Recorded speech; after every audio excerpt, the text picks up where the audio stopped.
আল্লাহ পাক রব্বুল আলামিন অন্যত্রে বলেছেন, আল্লাযীনা ইউকিমুনাস সালাতা ওয়া মিম্মা রাযাকনাহুম ইউনফিকুন।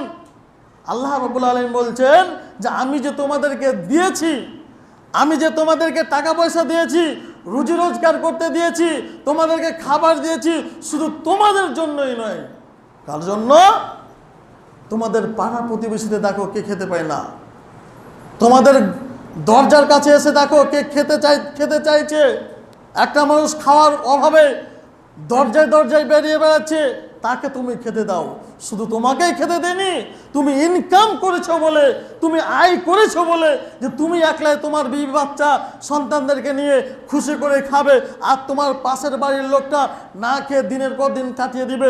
তোমার বাড়ির সামনে তোমার দরজাতে একটা ভিক্ষুক ঠুকঠুক করবে, অথচ ভিক্ষুক ভিক্ষা পাবে না।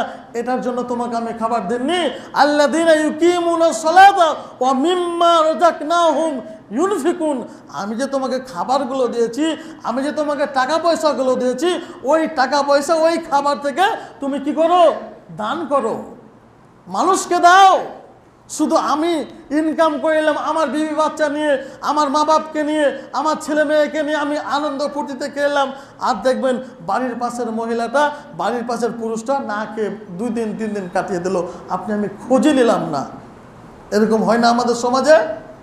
আপনাকে এর জন্যেও আল্লাহর কাছে হিসাব দিতে হতে পারে যে আপনি, আল্লাহ পাক রব্বুল আলামিন আমাকে আপনাকে টাকা দিয়েছেন, মাল ধন দৌলত দিয়েছেন, তারপরেও মানুষেরা আমরা একদিনও খোঁজ নিতে চাই না।